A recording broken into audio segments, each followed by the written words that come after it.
a neonatologist, and I did all my training in Boston, Massachusetts. And then my husband and I, 13 years ago now, which is shocking, after fellowship decided we wanted a little adventure for our family. And so we decided to check out the Southwest, and we've been in Albuquerque ever since. And I've been the medical director of my unit for the past 3 or so years. Can you talk a little bit about how you got into medicine, if you were at all inspired by a woman to enter the field? So I had never really considered medicine until I was in college. I didn't know one in my family was doctors. It really wasn't part of my growing up experience. But when I was a junior in high school, my high school math teacher, who happened to be a woman, took a special interest in me and really convinced me that I was actually good in math and science, which it's funny to think that I didn't actually know that until she helped me to realize that. And at the end of the year, she gave me a Women in Engineering prize, which at the time I thought engineers were like train engineers and wore hats and didn't actually know what an engineer was. But anyways, I started to look into what an engineer actually does and decided to major in biomedical engineering in college. Okay. And it was through that, and then I did some work with the tutorial project that brought inner city youth from Baltimore onto campus. And it was those two things that I really loved. I really loved the tutoring, and I really loved the science involved in the biomedical engineering classes that I was taking. And I wanted to figure out a way that I could kind of marry those two interests. And it seemed like going into medicine was the best way to marry science and being able to work with and help people. So that's how I ended up in medicine. What do you think it means to be a woman in healthcare today?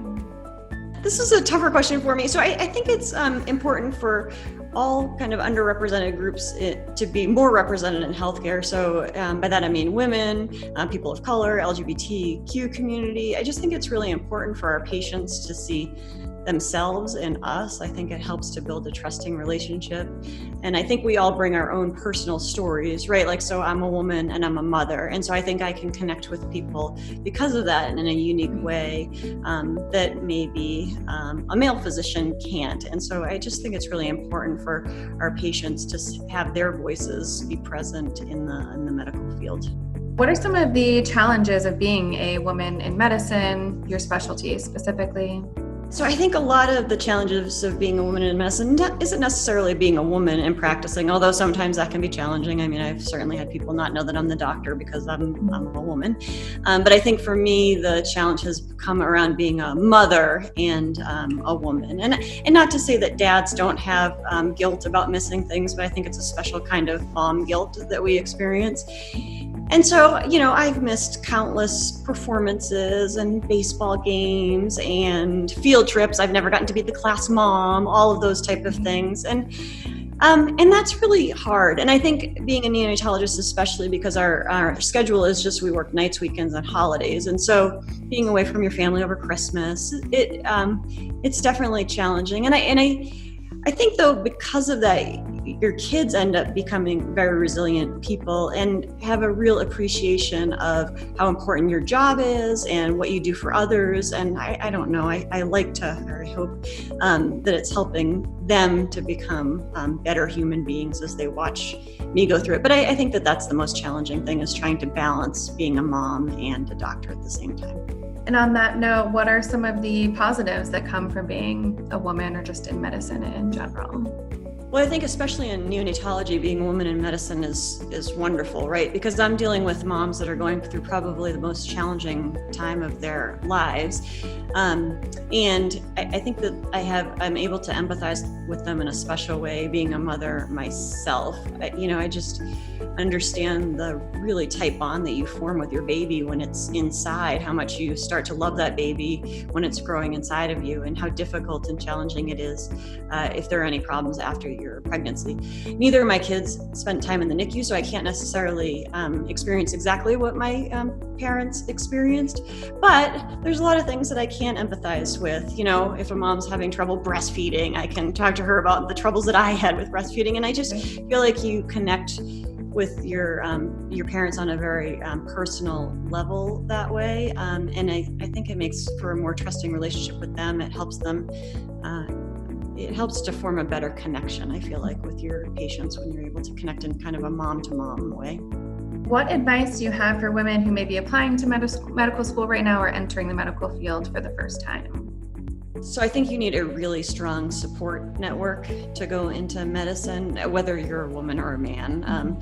To be honest, it's a really, really grueling set of years. My husband and I call it the lost decade because it feels like about 10 years of our lives were just like lost in this, I don't know, never-ending cycle of sleepless nights and applying and moving for residency and fellowship. So I think it's really important that you find people that are supporting. You know, when you come home from a 48-hour shift, and especially if it was a difficult shift, if you had a loss at the hospital, you're just really not at your best self, and you need someone that's going to be able to support you.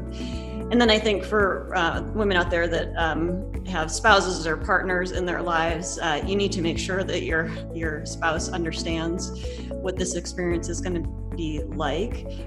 If you're married to a guy, that they are not the type of guy that's going to be intimidated by their wife. If she has career success, if she makes more money than them, that they're going to be willing to pitch in and do housework and cooking and cleaning and taking care of the kids. I mean, my husband is the main child rearer in our family. He does all the cooking for us. And I just think that that's really important, that you're married to someone that understands the stress you go through and can be supportive and really kind of help build you up.